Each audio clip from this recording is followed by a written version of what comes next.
संस्कृतिको क्षेत्रमा धेरै हामीलाई माया गर्ने, यो क्षेत्रको वृद्धि विकासको निम्ति निरन्तर लाग्ने एकजना व्यक्तित्व जसलाई आज हामीले प्रमुख अतिथिको रूपमा पाएका छौँ।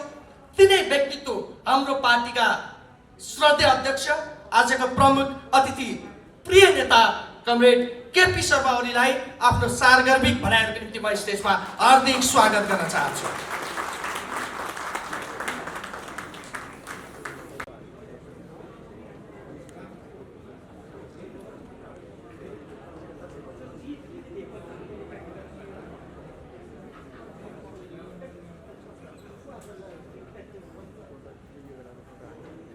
वंदनाथ प्रसिद्धज्यू,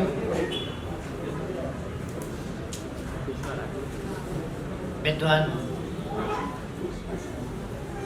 गुरु जगमान गुरुङज्यू, रघुजी पन्तज्यू लगायत कुलपतिहरू पनि हुनुहुन्थ्यो अघि कुलपतिजीहरू पनि हुनुहुन्थ्यो अरे अघिकालाई पनि सबै नेताज्यूहरू, सांस्कृतिक फाँटका अगुवा साथीहरू र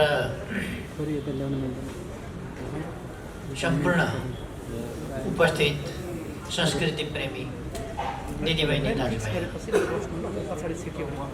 आज यस राष्ट्रिय जनसांस्कृतिक महासंघ यो पहिलो जनसांस्कृतिक मञ्च हुँदादेखिको होला यो 35औं स्थापना दिवस। यसको 35औं स्थापना दिवसको सन्दर्भमा यो भेटघाट, चियापान र विचारहरूको आदान प्रदान कार्यक्रममा यहाँहरूले बोलाउनु भयो, खुसी लागेको छ। यस कार्यक्रमको सफलताको निम्ति शुभकामना भन्न चाहन्छु। जनसांस्कृतिक महासंघले 34 वर्ष पुरा गरेर 35 वर्षमा लागेको अवसरमा म बधाई भन्न चाहन्छु र सांस्कृतिक महासंघले सफलता प्राप्त गर्दै अगाडि जान सकोस् म शुभकामना भन्न चाहन्छु।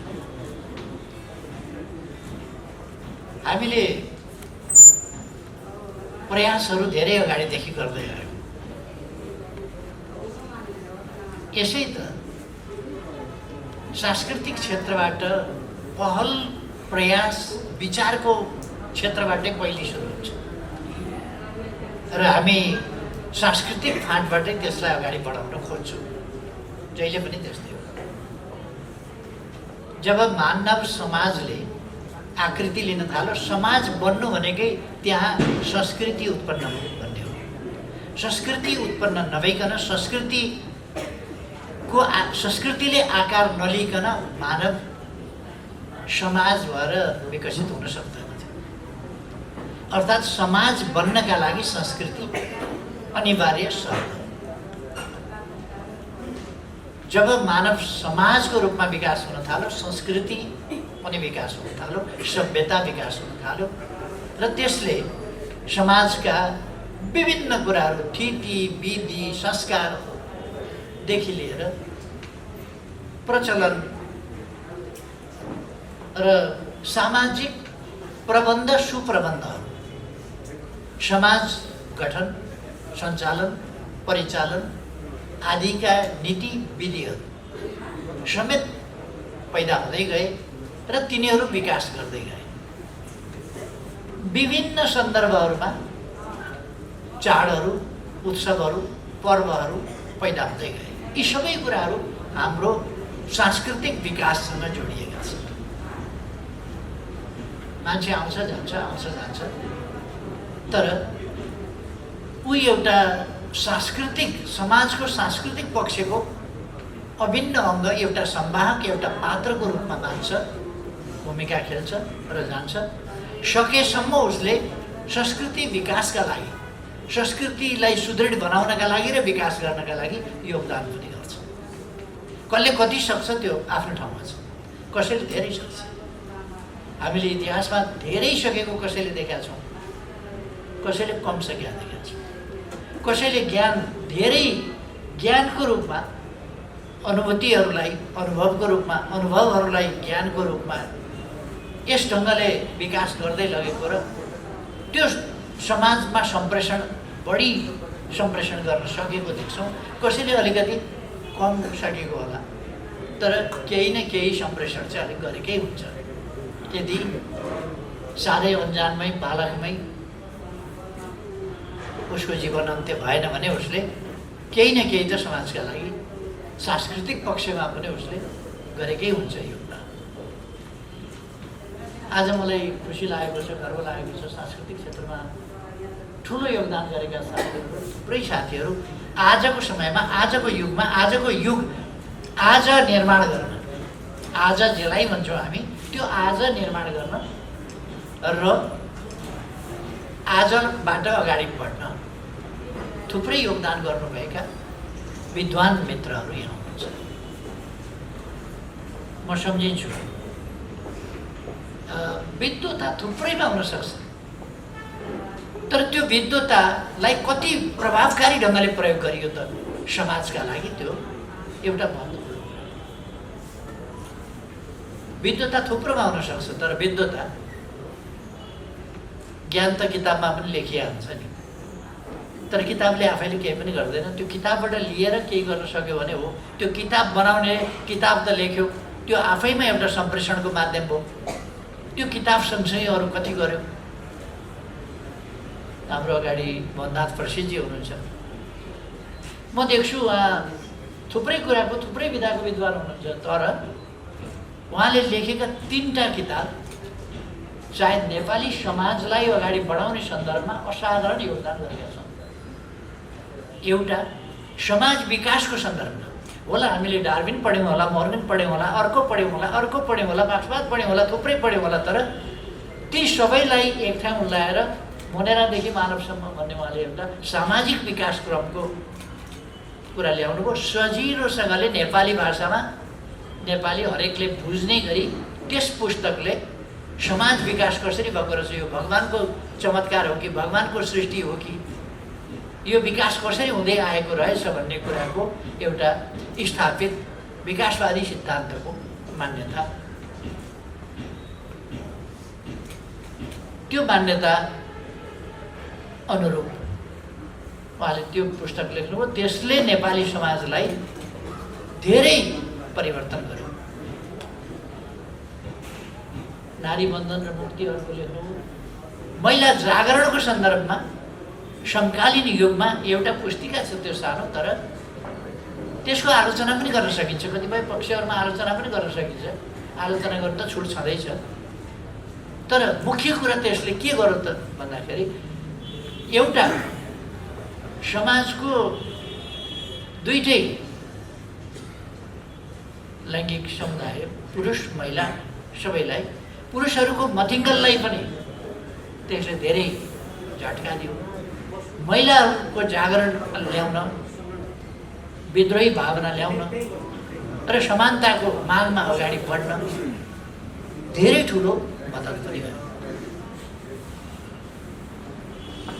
त्यसै गरेर देवासुर सङ्ग्राम, त्यसले पनि नेपाली समाज परिवर्तनमा, यो 3टा ग्रन्थले जति सायद मोहननाथ प्रसिद्धका, हुन त उहाँले मदन पुरस्कार पाएको चाहिँ मानव महाकाव्यबाट हो, तर मानव महाकाव्यले यी 3टा पुरस्कृत नभएका पुस्तक बराबरको छेउ पनि गर्यो भन्ने मलाई लाग्दैन। तर यी 3टा पुस्तकहरूले चाहिँ असाधारणै नेपाली समाजमा मन नपर्नेका लागि भन्ने हो भने हुडालो नै मचाए, मन पर्नेका लागि भन्ने हो भने एउटा नयाँ तरङ्ग, चेतनाको तरङ्ग र थुप्रै मानिसहरूलाई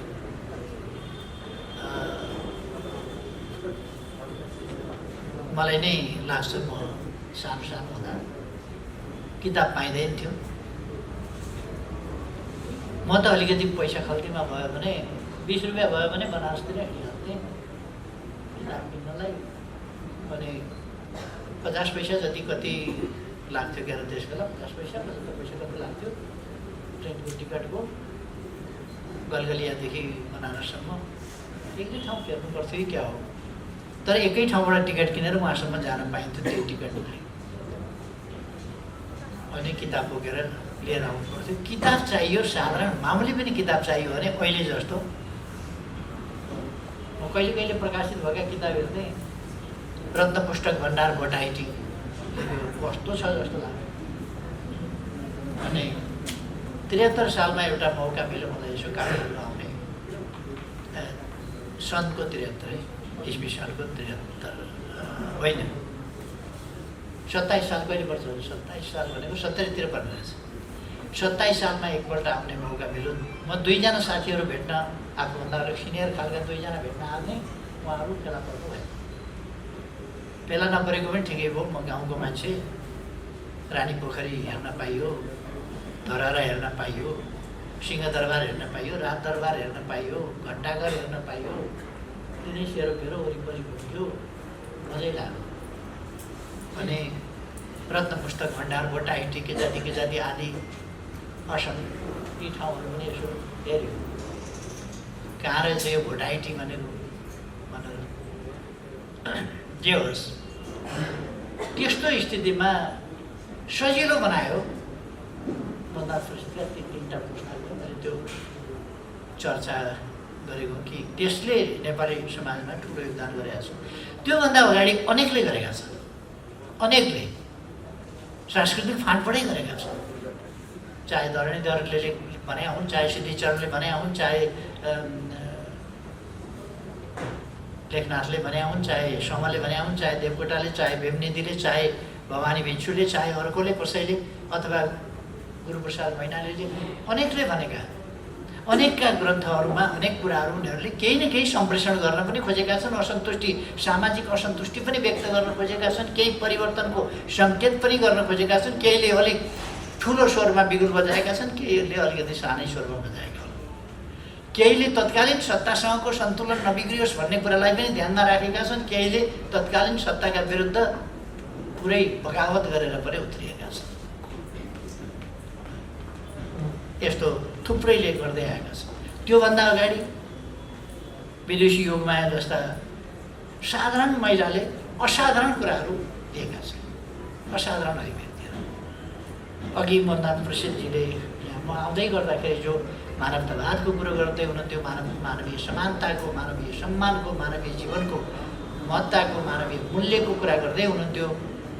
त्यही कुराको सार तत्त्व त्यस बेला ती साधारण गाउँकी महिला योगमायाले गरे पाइन्छ।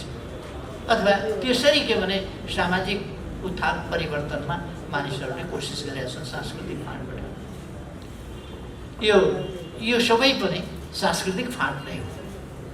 संस्कृति एउटा व्यापकै क्षेत्र हो र त्यसभित्र यसबारेमा मैले विद्वानहरूका बिचमा केही धेरै भनिरहनु पर्ने नै छैन।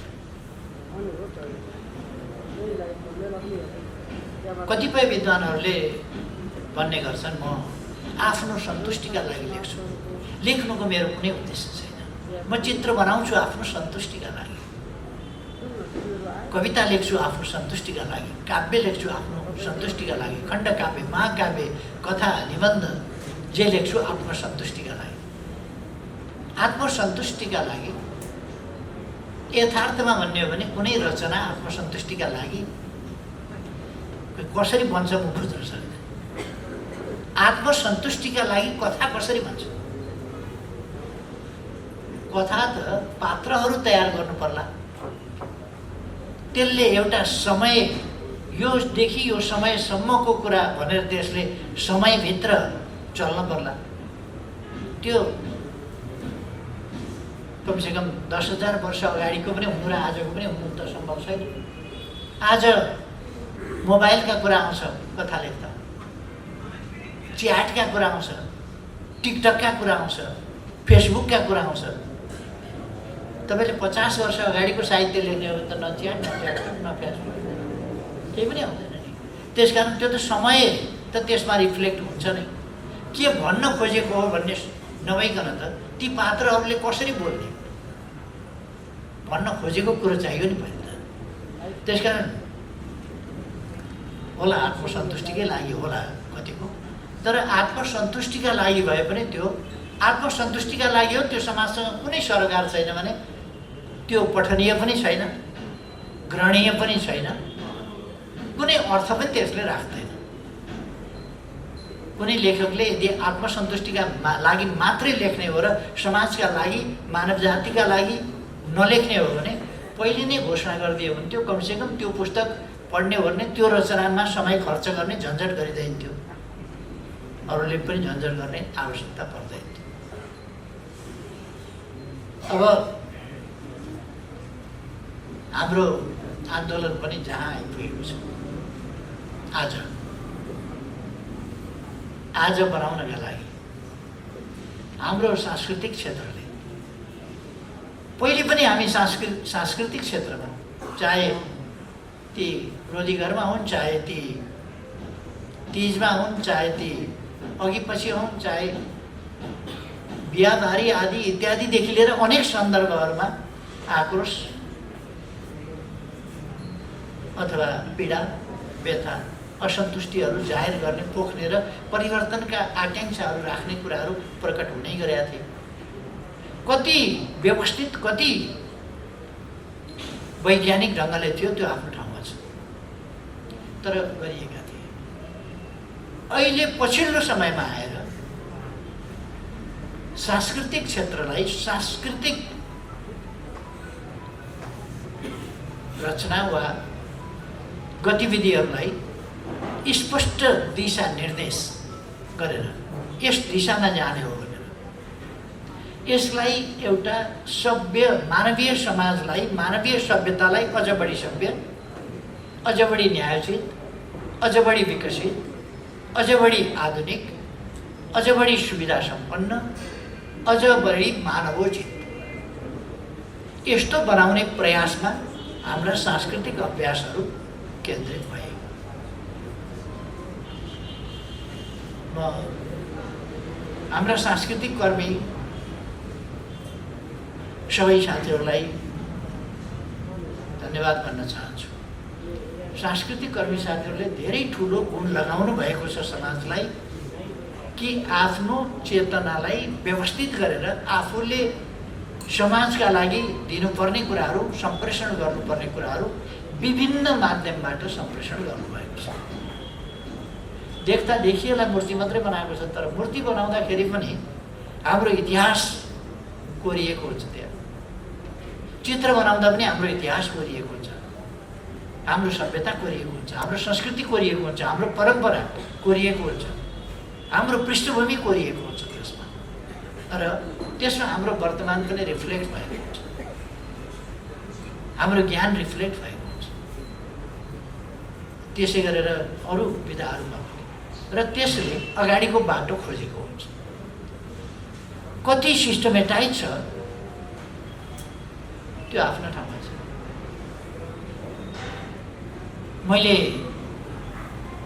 देशलाई जगाउनका लागि धेरै ठाउँमा बोलेको छु, कोसिस गरेको छु, अनेक गरेको छु, तर एउटा गीत फुत्ता आउँछ अनि साई पनि एमाले, मै पनि एमाले भन्छ। मैले 100 ठाउँमा गएर गरेको भाषणभन्दा 2टा लाइन बढी प्रभावकारी हुन्छ। साई पनि एमाले, मै पनि एमाले, कुरो खतम। त्यति बुझ्यो भने त नेपाल बुझिहाल्यो नि, त्यति बुझ्यो भने त आजको आवश्यकता बुझिहाल्यो। त्यसैमा त छ तत्त्व, साई पनि एमाले, मै पनि एमाले, हामी सबै एमाले। एमाले किन हुनु पर्यो अब त्यसपछि? देश बनाउनु भन्ने कुरा हुन्छ। यसकारण यसको सांस्कृतिक क्षेत्रको प्रभावकारिता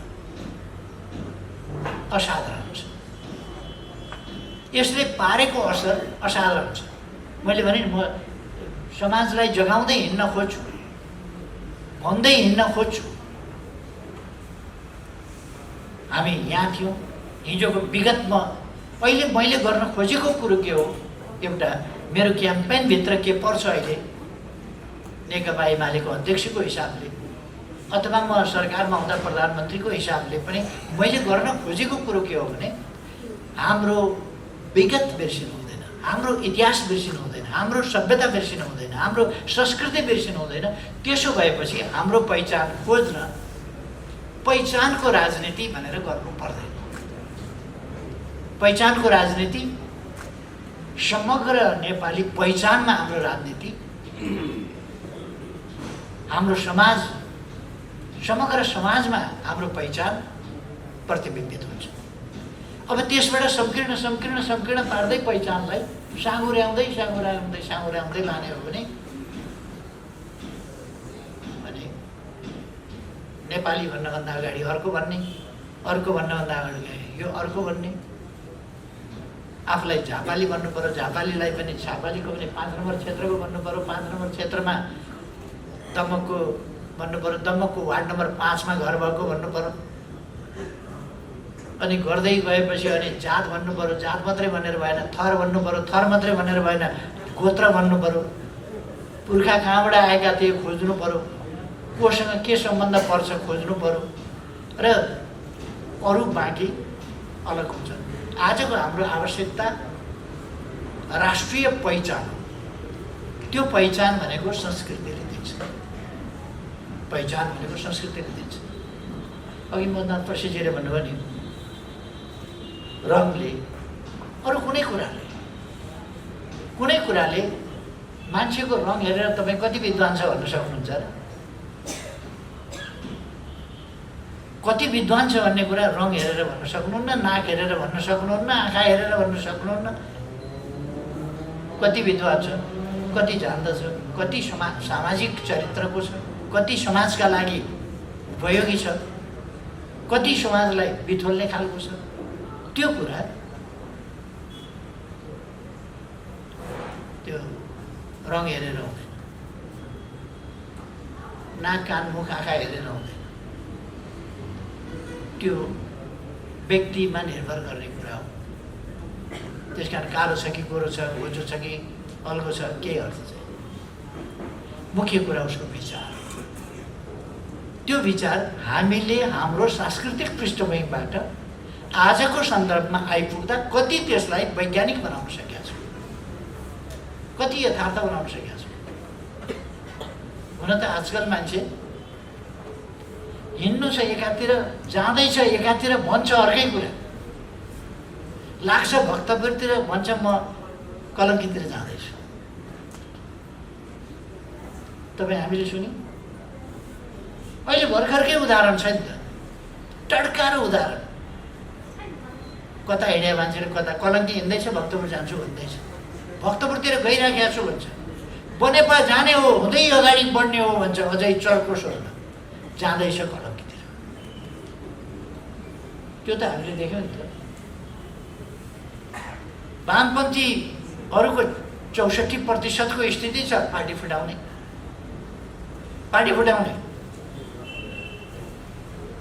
कम्युनिस्ट सरकार ढाल्ने,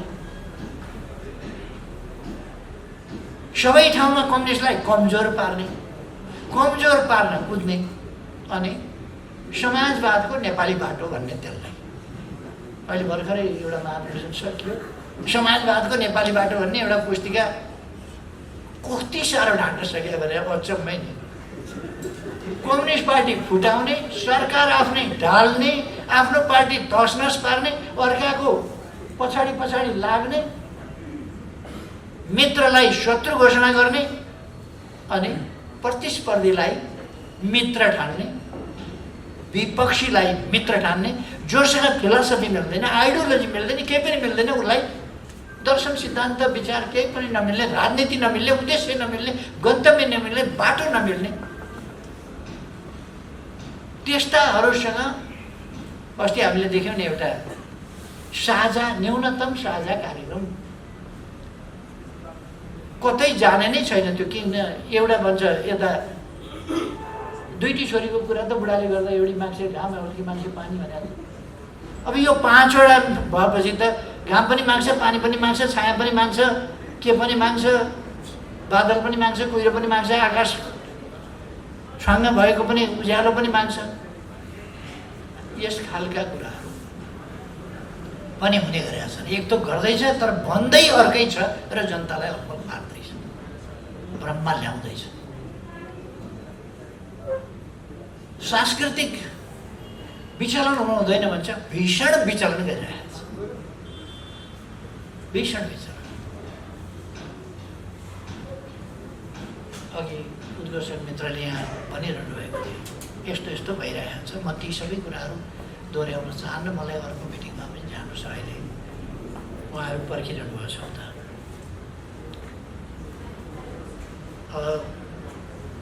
तपाईँहरूले यो विगतमा जुन योगदान पुर्याउनु भएको छ त्यसको संक्षिप्तमा म प्रशंसा गर्न चाहन्छु।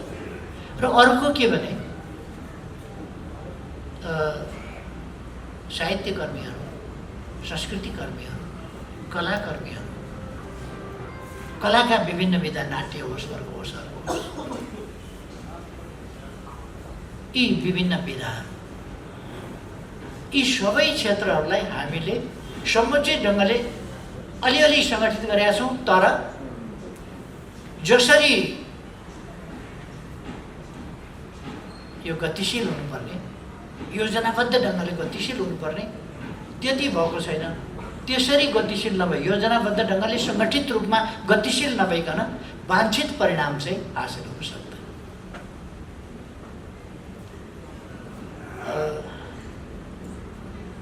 नेकपा एमाले फुटाउन र एमालेलाई समाप्त पार्नु अग्रगमन हो भन्ने, कम्युनिस्ट सरकार ढाल्नु अग्रगमन हो भनेर पार्टी फुटाएर हिँडेका एकजनाले अस्ति भनेछन्।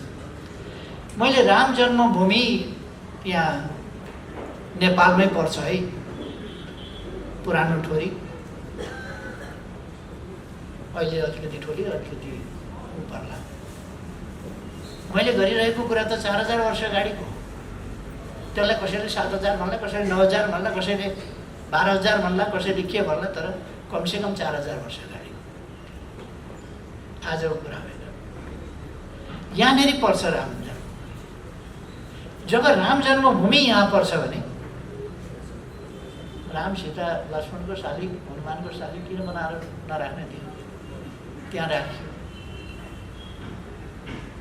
एकजनाले अस्ति भनेको मैले सुने, केपी ओली वामपन्थी होइन रामपन्थी हो भनेछ। वामपन्थी भनेको के हो भन्ने कुरा चाहिँ कति बुझिया रहेछ उनले भन्ने कुरा। हाम्रो सभ्यता, हाम्रो संस्कृतिको पृष्ठभूमिबाट नआइकनको वामपन्थी हो भने हावा वामपन्थी हो, त्यो वामपन्थी नै हुन सक्दैन। हाम्रो सांस्कृतिक पृष्ठभूमि, हाम्रो इतिहास, हाम्रो पूर्वीय दर्शन, हाम्रो पूर्वीय सभ्यता, हाम्रो पूर्वीय संस्कृति, यसको जगमा नउठिकन हामी हाम्रो समाजलाई अगाडि बढाउँछौँ या समाज आज यहाँ आइपुगेको छ यसलाई अगाडि बढाउँछौँ भन्नुहुन्छ भने म त्यसलाई सम्भव देख्दिनँ। त्यो अरूको नकलबाजीमा समाप्त हुन्छ, नकल मात्रै हुन्छ। त्यो नकलले कुनै काम दिँदैन। त्यो नकल चाहिँ गोपी कृष्णको त सुगाले पनि भन्छ, यो उसले पनि भन्छ, बोल्छ नि त्यो पनि, तर अर्थ बुझेर बोल्दैन। मान्छेले अर्थ बुझेर भने हुन्छ। गोपी कृष्ण कहो भनेर उसलाई सिकाएको, बडो पुण्य कार्य गरिराखेको छ उसले चरा मार्फत भयो। कृष्णलाई सम्झिएको छ, उसले पुण्य कार्य गरिराखेको छ भन्ने ठानेर हुन्छै हुँदैन, त्यो आफ्नो ठाउँमा होला। तर सुगालाई पुण्य कार्यसँग पनि मतलब छैन, केही पनि मतलब छैन। जे लगातार भन्ने गरिएको छ त्यो सुन्छ र त्यो लगातार भन्ने गरिएको कुरा भन्छ। वामपन्थी भनेको लगातार भन्ने गरिएका, सुनिएका कुराहरूको रिपिटेसन होइन। मार्क्सवाद भनेको भन्ने गरिएका र सुन्ने गरिएका कुराहरूको पुनरुक्ति होइन, फेरि वाचन होइन। मार्क्सवाद भनेको पुनर्वाचन होइन। मार्क्सवाद भनेको सामाजिक परिवर्तन सम्बन्धी,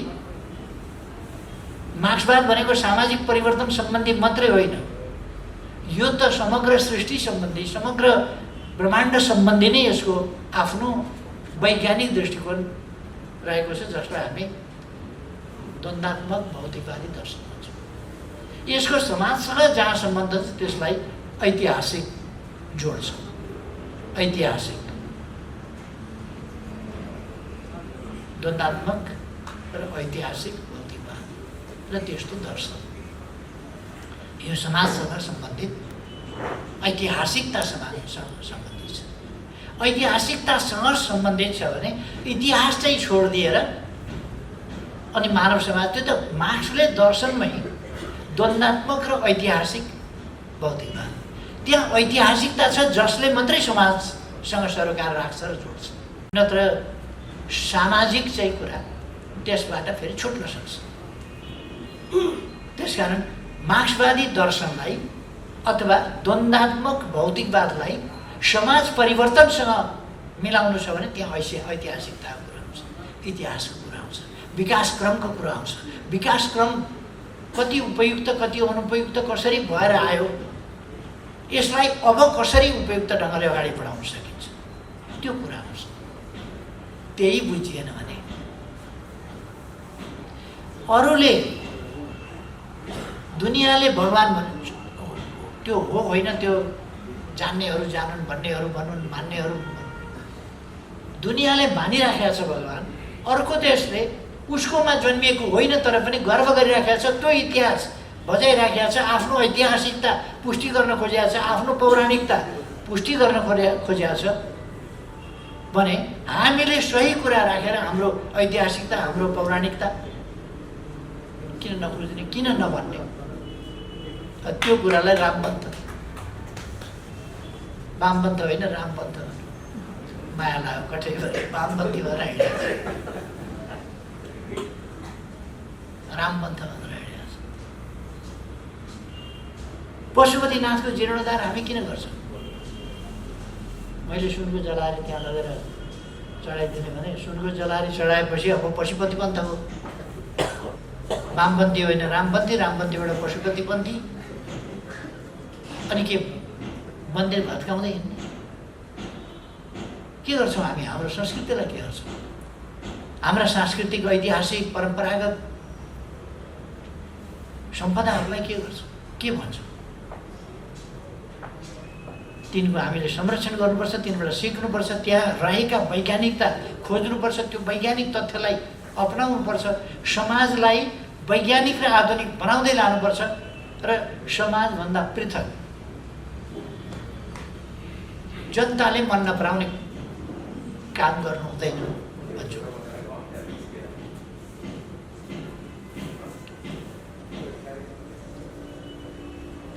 अब विशुद्ध एकाडेमिक व्यक्तिहरू र हामीहरू पोलिटिसियनमा अलिकति फरक के पर्छ भने एकाडेमिक व्यक्तिले उनीहरूको ठाउँमा यो खानु ठिक छ, त्यो खानु ठिक छ, हाम्रोमा त्यो पूजा गर्नु पनि ठिक छ भन्न सक्नुहुन्छ। हामी पोलिटिक्स गर्ने मान्छेले कहाँ के खानु ठिक छ ठिक छैन भनेर चर्चा अनावश्यक किन गर्छौँ? गर्दैनौँ। हुन्छ हुँदैन त्यो एकाडेमिक मान्छेहरूले। हामी चाहिँ के भन्छौँ भने यहाँ चाहिँ यहाँ के हुन्छ, यहाँको जनताले के मन पराउँछ, जनताले के भन्छ, त्यो जनताको भावनामा ठेस पार्ने कुरो हामी गर्दैनौँ, काम हामी गर्दैनौँ। हामी किनभने कहिले कहिले शाश्वत होइन हामी भन्ने कुरा चाहिँ नि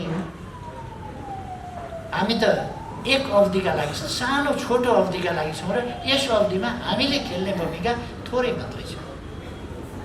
त्यो भूमिकामा अलिकति कन्फ्युजन पैदा भयो भने पनि त्यसले फेरि एउटा अनावश्यक लडाको बन्छ। त्यसकारण कहिले कहिले सत्यम वद प्रियम वद सत्यम अपि अप्रियम वद। कहिले कहिले हामीहरूले चाहिँ त्यस्तोमा अलिकति होस् गर्छौँ। र मलाई के लाग्छ भने हाम्रो सांस्कृतिक कर्मीहरूले पनि साइन्टिफिक कुरा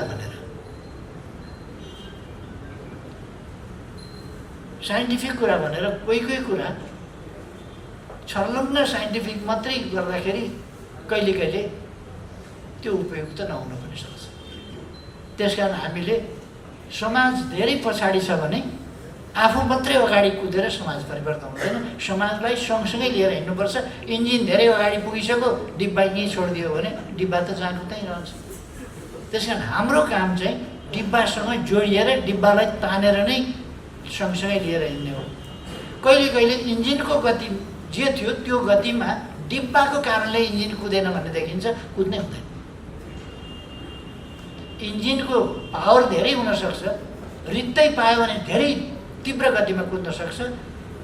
डिब्बा समेत बोकेर कुद्दाखेरि धीमा गति उसको हुनसक्छ, ढिलो हुनसक्छ। तर डिब्बा नबोकिकन इन्जिन कुद्यो भने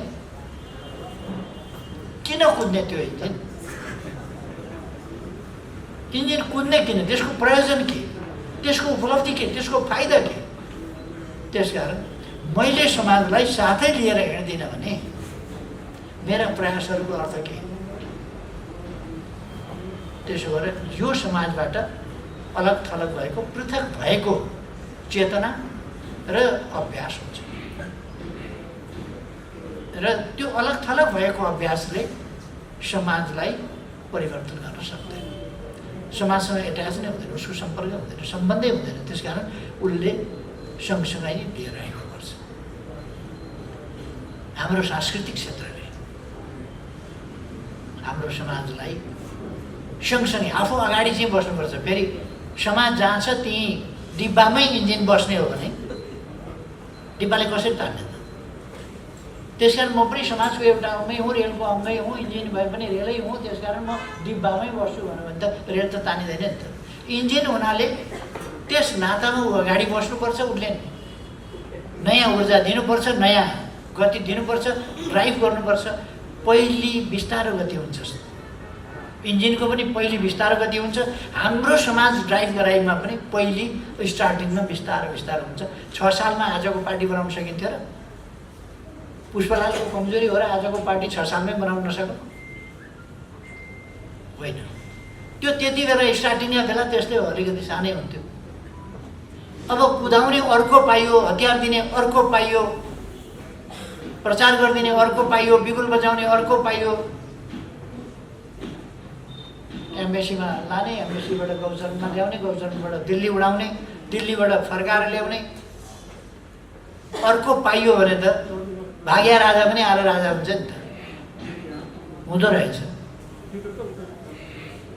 तर हामी अर्काले बोकेर, अर्काले उचालेर होइन। अर्काले हतियार दियो, अर्काले तालिम दियो भने त जनयुद्ध सनयुद्ध पनि हुँदो रहेछ नि। त्यो पनि देखियो।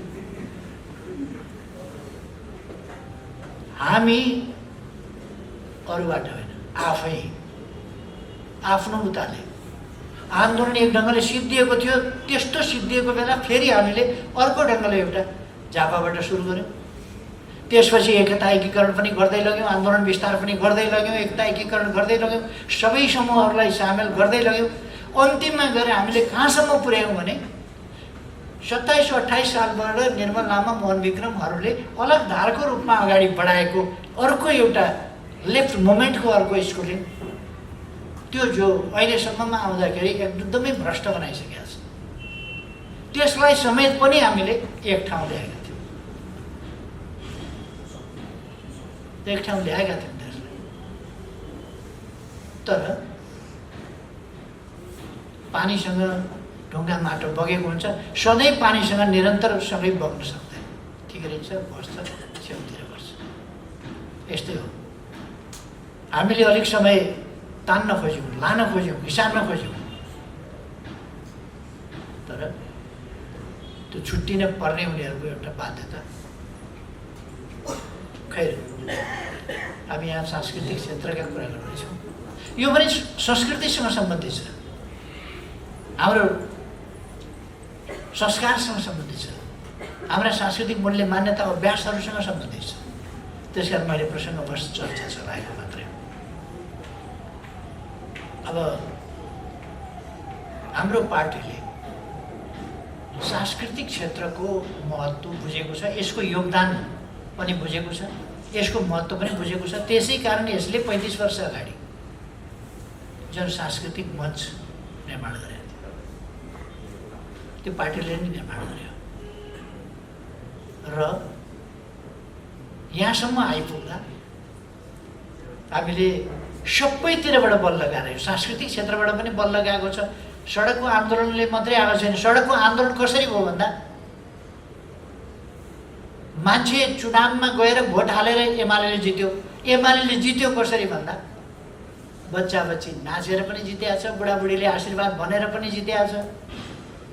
भोटको ठाउँमा कसरी पुग्यो समाज, एमालेलाई ठुलो पार्टी बनाउन कसरी पुग्यो भन्दा एउटा चित्रले पनि सङ्केत गरेको छ, हरेक कुराले सङ्केत गरेको छ, हरेक कुराको अर्थ छ यसभित्र। गायनको अर्थ होला, अर्को चिजको अर्थ होला, कलाको अर्थ होला, साहित्यको होला, निबन्धको होला। अब अझ हामीले एउटा मलाई के लाग्छ भने विद्रोहका स्वरहरू हामीले बोल्न जान्यौँ, सिक्यौँ। यो आन्दोलन काल थियो, आन्दोलन कालको साहित्य, क्रान्तिकालको साहित्य, परिवर्तनका निम्तिको साहित्य, एउटा आमूल परिवर्तनका निम्तिको साहित्य, जहाँ समाजमा असन्तुष्टि त छँदै थियो, त्यसलाई सङ्गठित गर्ने र त्यो असन्तुष्टि र त्यो अन्तर्विरोधलाई चर्काएर एउटा सङ्घर्षबाट उपलब्धि हासिल गर्नु थियो। त्यति बेलाको साहित्य हामीले रचना जति सक्यौँ त्यति गऱ्यौँ, त्यति बेलाको संस्कृति जे आवश्यक थियो जति सक्यौँ त्यति गऱ्यौँ। त्यसले परिवर्तन पनि ल्याएको छ। तर अब त्यही शैली, त्यही विषयवस्तु, त्यही असन्तुष्टि, त्यही अन्तर्विरोधहरू, समाजको अन्तर्विरोध प्रधानता जुन छ त्यसैमा टेकेर त्यही अन्तर्विरोधलाई चर्काउने वा विद्रोह र आक्रोशका स्वरहरू नै अगाडि बढाउने समय चाहिँ अब होइन। अब उपलब्धिहरूको रक्षा गर्ने, यस्ता प्रतिगामी तत्त्वहरूलाई भ्रम फिजाउन नदिने, अगाडि बढ्न नदिने र जनशक्तिलाई सचेत, सङ्गठित, परिचालित गरेर अगाडि बढ्ने। अब समृद्ध नेपाल, सुखी नेपाली कसरी हुन सक्छ हो त्यस बाटोमा जाने। त्यसै कारण अघि भन्नुभयो नि, महाधिवेशन जस्नुपर्छ, गीत हाम्रो बज्नुपर्छ, विचार हाम्रो आउनुपर्छ। किनभने अरू विचार बिक्दै नबिक्ने भएपछि देशभक्ति भन्नै पर्यो। यसै गरेर तान्ने हो हामीले। शान्तिपूर्ण आन्दोलनमा तान्ने भनेको यसै गरी समृद्ध नेपाल, सुखी नेपाली नै गाउनुपर्छ हरेकले। विकासको चर्चा गर्नुपर्छ हरेकले। पहिले चर्चा के हुन्थ्यो?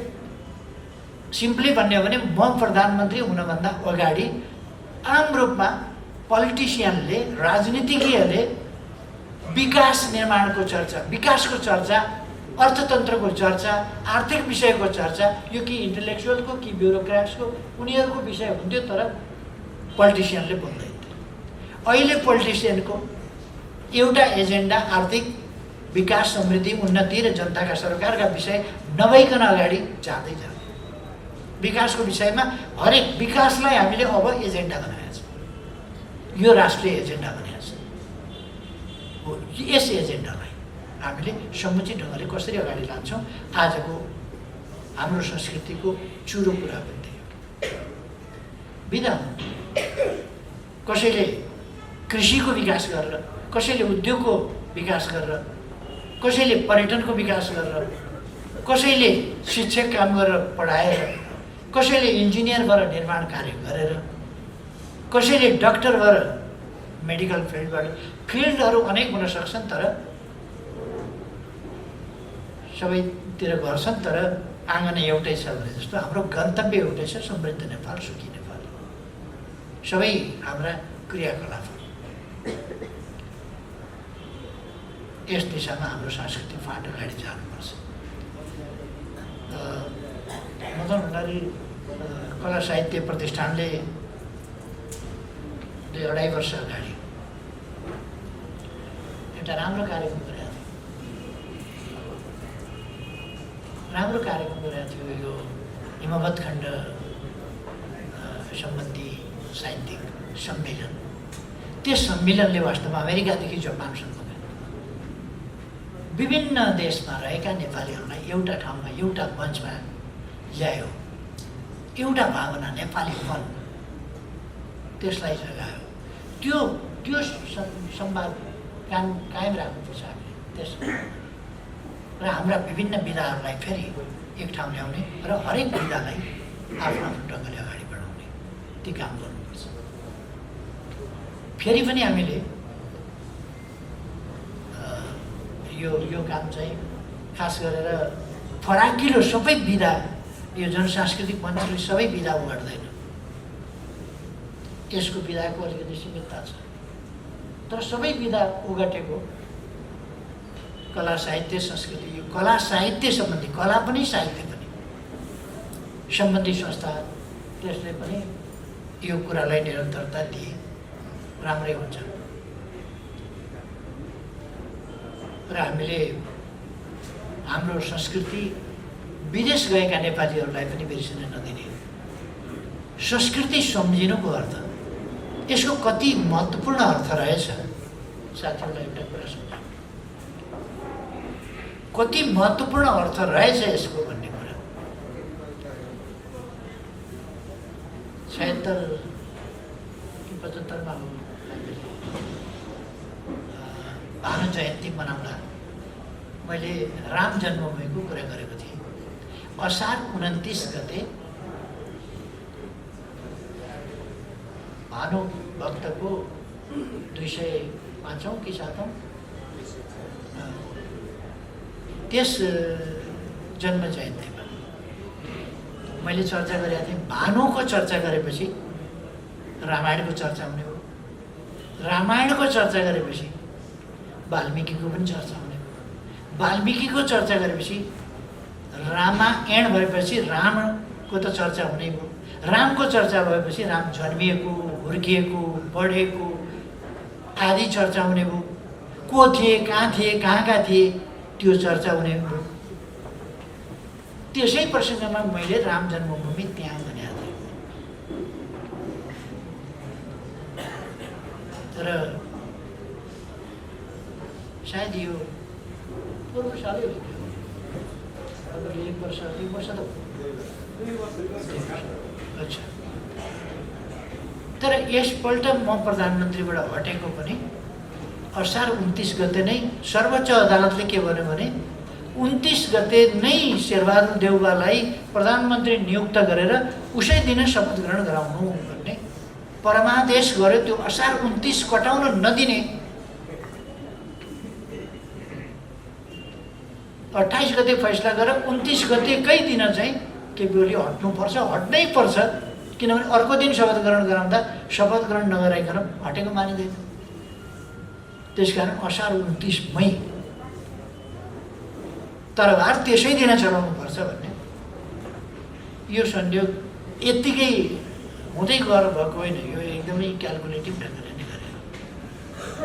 यो महत्त्वपूर्ण नै रहेछ, यो कुरो निकै महत्त्वपूर्ण रहेछ। त्यसै कारण सम्मानित सर्वोच्च अदालत बाटोबाट कान्लातिर हात फाल्नु पर्यो, संवैधानिक बाटोबाट कान्लातिर फाल हानेर प्रधानमन्त्री नियुक्त गर्ने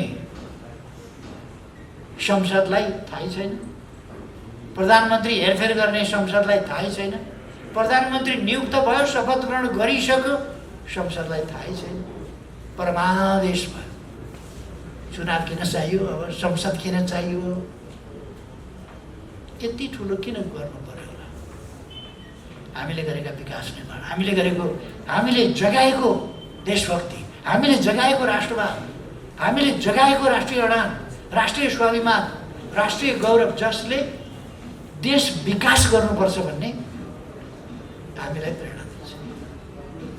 किन अहिले 6 महिनामा ब्याङ्कमा पैसा छैन, ब्याङ्कमा पैसा छैन, ऋण काट्नु गयो भनेदेखि पैसा पाउँदैन, जेसुकै धरौटी सरोटी जेसुकै राखोस् पाउँदैन, किनभने ब्याङ्कमा पैसा छैन।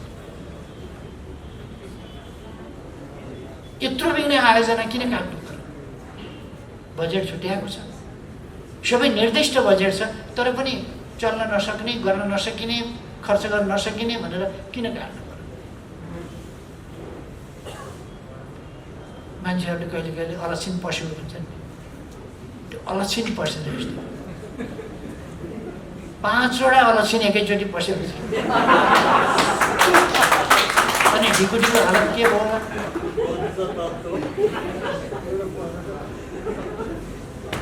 त्यसकारण यस्ता कुराहरूका विरुद्ध हामीले चाहिँ हाम्रो सांस्कृतिक अभियानलाई योजनाबद्ध ढङ्गले अगाडि बढाउँछ। म धेरै भन्दिनँ, साथीहरूले बुझिहाल्नु यस अभियानलाई कसरी अगाडि बढाउने। हाम्रो पार्टीले यसको महत्त्व बुझेको छ र तपाईँहरूको साथमा नेकपा एमाले छ। यति भनेर यस आयोजनाका लागि फेरि पनि धन्यवाद भन्दै आफ्नो भनाइ टुङ्ग्याउँछु।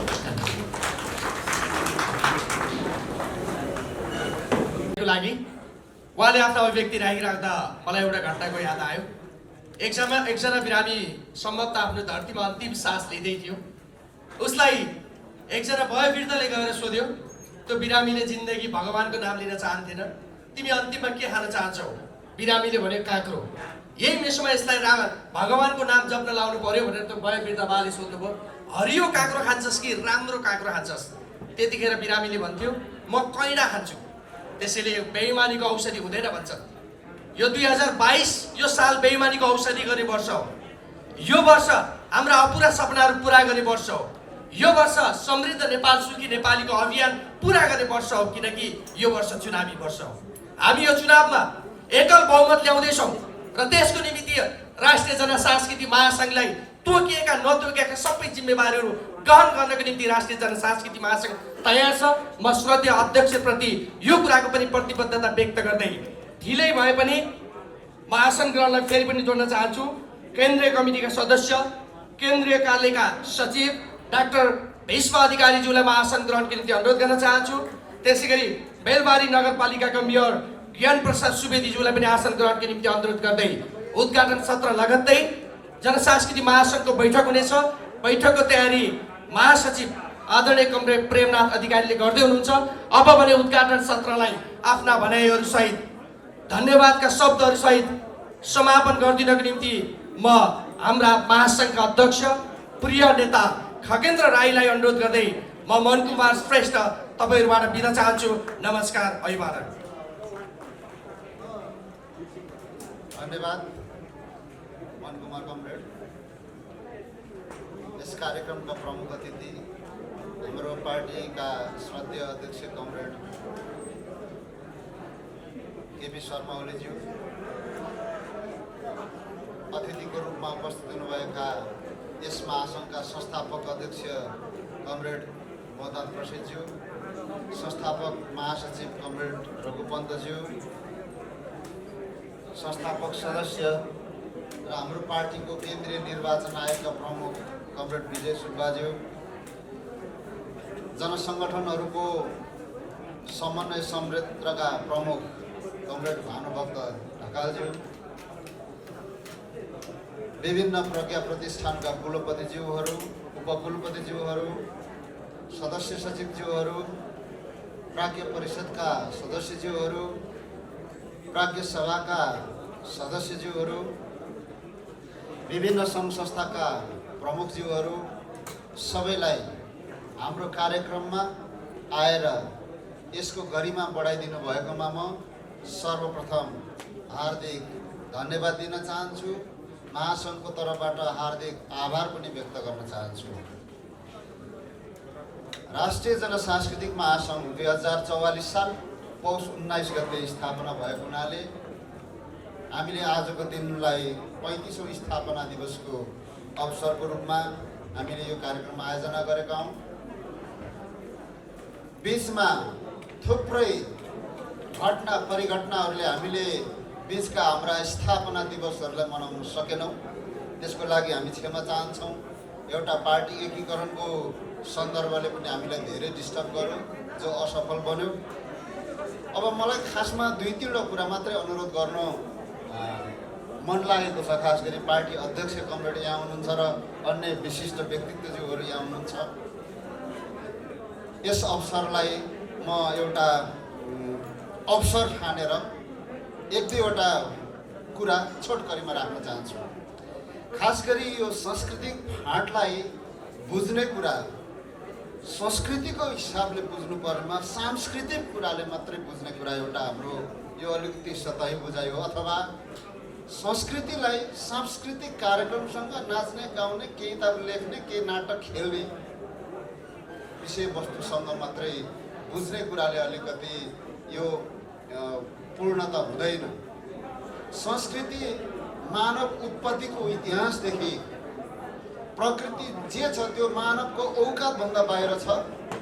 तर मानवीय विकास, समृद्धि, सुखको लागि मान्छेले जे कुरा आविष्कार गर्यो, जे कुरा बनायो, त्यो सबै संस्कृतिका अङ्गहरू हुन्। र राजनीति पनि समाज सुधार गर्ने, समाजको लाई राम्रो बनाउने, परिष्कार गर्दै जाने, सन्दर्भमा बनेका जति पनि अर्थनीति, राजनीति, सांस्कृतिक नीति, नियम, विधि, कानुन सबै चिजहरू यी संस्कृतिका अङ्ग हुन् र हामीले त्यो क्षेत्रको चाहिँ प्रतिनिधित्व गर्दछौँ। त्यसलाई त्यही गहिरातका साथ बुझ्ने र त्यसलाई समग्र जीवनमा, मानवीय जीवनमा लागू गर्नुपर्छ। हामीले मानवले जो संस्कृति बनायो, संस्कृतिले पनि मानव समाजलाई बनाउँछ। समाजलाई सभ्य सुन्दर बनाउने हो भने उसको संस्कृतिलाई सभ्य सुन्दर बनाउनुपर्छ। त्यो संस्कृति सभ्य सुन्दर भनेको उसको चिन्तन शुद्ध हुनुपर्छ, उसको सोच, व्यवहार, सामाजिक व्यवहारहरू, पारिवारिक व्यवहारहरू स्वच्छ, सुन्दर, स्वस्थ, प्रगतिशील, वैज्ञानिक हुनुपर्छ र मात्र त्यो समाज परिष्कृत हुन्छ, सभ्य हुन्छ, समुन्नत हुन्छ। हाम्रो देशमा हामीलाई लाग्छ थुप्रै राजनीतिक परिवर्तनहरू भए। पञ्चायतपछि, राणा शासनपछि पञ्चायत आयो, पञ्चायतपछि संसदीय व्यवस्था आयो, लोकतान्त्रिक गणतन्त्र आयो। तर हाम्रा सोचहरू, हाम्रा चिन्तनहरू लोकतान्त्रिक भएका छन् कि छैनन्, लोकतान्त्रिक गणतन्त्र अनुसारका भएका छन् कि छैनन्, हामीले समाजलाई त्यो अनुसार अनुशिक्षित गर्न सकेका छौँ कि छैनौँ भन्ने कुराले हामीले गरेका परिवर्तनहरू कति साक्षात हुनेछन्, कति दीर्घजीवी हुनेछन् भन्ने कुरा निर्भर हुन्छ। त्यसो भएको हुनाले संस्कृति निरन्तर परिष्कार गर्ने कुरा हो। हाम्रो राजनीतिमा भएका संस्कृतिहरू त्यति उन्नत देखिँदैनन्। पार्टीहरू बन्छन्, अब देशको लागि के हुन्छ भन्ने तहमा पुग्छन्, फेरि फुट्न थाल्छन्। थोरै विचारहरूको फरक पर्दैमा, कार्यनीतिहरूमा फरक पर्दैमा अथवा व्यक्तिको सोच र चिन्तन नमिल्दैमा पार्टीहरू फुटाएर हिँड्ने, पार्टीहरू ध्वस्त गर्ने, आन्दोलनले ध्वंस गर्ने खालका जुन प्रवृत्तिहरू छन् तिनीहरू हाम्रो परिभाषामा संस्कृति अन्तर्गत पर्दैन। त्यो लोकतान्त्रिक संस्कृति होइन, त्यो एउटा सामन्ती संस्कृति हो। त्यसो भएको हुनाले यो संस्कृतिलाई जनसांस्कृतिक महासङ्घमा मात्र होइन, राजनीतिक पार्टीहरूमा पनि त्यसलाई कार्यान्वयन गर्नुपर्छ, त्यो युवा सङ्घमा पनि कार्यान्वयन गर्नुपर्छ, त्यो महिला सङ्घमा पनि, विद्यार्थी सङ्घ, किसान सङ्घ, मजदुर सङ्गठन सबै क्षेत्रमा कार्यान्वयन हुनुपर्छ। त्यसो भएको हुनाले एउटा नेकपा एमाले अघि अध्यक्ष कमरेडले भन्नुभयो, एउटा इन्जिनको रूपमा भन्नुभयो। नेकपा एमालेका थुप्रै इन्जिनहरू छन्। नेकपा एमाले एउटा इन्जिन हो भने यसका थुप्रै डिब्बाहरू छन्। ती सबै डिब्बाहरूलाई तान्नको लागि सबै डिब्बाहरूमा, इन्जिनमा मात्र होइन, डिब्बाहरूमा पनि ग्रिस तेलहरू लगाउनुपर्छ। भनेको मतलब यो सांस्कृतिक फाँटलाई पनि एउटा पार्टीले उपयुक्त किसिमले यसको अगाडि जानको लागि बाटो देखाउनुपर्छ। पुँजीवादी उदारवादी पन्थीहरूले सञ्चारको क्षेत्रमा, प्रविधिको क्षेत्रमा यति ठुलो प्रगति गरिसकेको छ कि प्रत्येक व्यक्ति, यो संसारको व्यक्तिहरूलाई, प्रत्येक व्यक्तिहरूलाई के बनाउन सकिन्छ, कस्तो बनाउन सकिन्छ, कस्तो व्यक्तिहरू जन्मायो भने, कस्तो परिवार जन्मायो भने, कस्तो व्यक्तिको चिन्तन बनायो भने ऊ पूर्ण रूपमा उपभोक्ता हुन्छ, उसको लागि आम्दानीको स्रोत हुन्छ, उसले एउटा मानव चिन्तनै निर्माण गर्ने गर्दछ, उसले एउटा उसको लागि उपयुक्त संस्कृति निर्माण गर्न सक्दछ। तर जनसांस्कृतिक महासङ्घ जोसँग कुनै कुरा त्यस्ता प्रविधिमा कुनै पहुँच छैन, सञ्चार माध्यममा त्यस्तो कुनै पहुँच छैन, त्यस्तो संस्कृति कर्मीहरूले त्यत्रो ठुलो साधन सम्पन्न संस्कृतिसँग जुझ्नुपर्ने आवश्यकता छ। पार्टीले यसलाई उपयुक्त तरिकाले, हामीले पनि भू उपग्रहहरू बनाउने कुरा, हामीले पनि त्यस्ता सञ्चार माध्यमहरू निर्माण गर्ने कुरा, हामीले पनि त्यही चिजहरूमा विचार गर्नुपर्छ भन्ने मलाई लाग्छ। हामीले त्यो लेभलसम्म हामीले विकास नगरिकन फगत जनसांस्कृतिक महासङ्घ छ, यसका 7वटा घटक सङ्गठनहरू छन्, यिनीहरूले बैठक गर्छन्, भेला गर्छन्, अरू थोक के गर्न सक्छन्। हाम्रा नृत्यहरू परिष्कार गर्नुको लागि त्यस्ता मञ्चहरू खडा गर्नुपर्छ, हाम्रो गायकीहरूमा परिमार्जन गर्नको लागि त्यस्ता मञ्चहरू खडा गर्नुपर्छ, त्यसको लागि लगानी चाहिन्छ। त्यो लगानी गर्ने को छ? हाम्रो को पुँजीपति छ र? पुँजीपतिहरू जो छन् तिनीहरू तिनै संस्कृतिको पक्षमा छन्, बुर्जुवा संस्कृतिका पक्षमा छन्, त्यसैलाई फुलाउने फलाउने काममा लाग्छन्। हाम्रो जस्तो प्रगतिशील संस्कृति, हाम्रो जस्तो रूपान्तरणकारी संस्कृति उनीहरूको लागि उपयोगी छैन। हाम्रो लागि राष्ट्रवादी चिन्तन भएको त्यस्तो संस्कृतिको पक्षधर हामीलाई कसैले त्यसो गर्न सक्दैन। हामी टिकेका छौँ त खालि विचारको आधारमा परिवर्तन गर्नुपर्छ, परिवर्तन हाम्रो लक्ष्य हो, समाजको उन्नति हाम्रो विषय हो। त्यही कारणले हामी आफ्नो निष्ठाको आधारमा, आफ्नो विचारको आधारमा मात्रै छ, स्रोत र साधनको हाम्रो कुनै आधार छैन।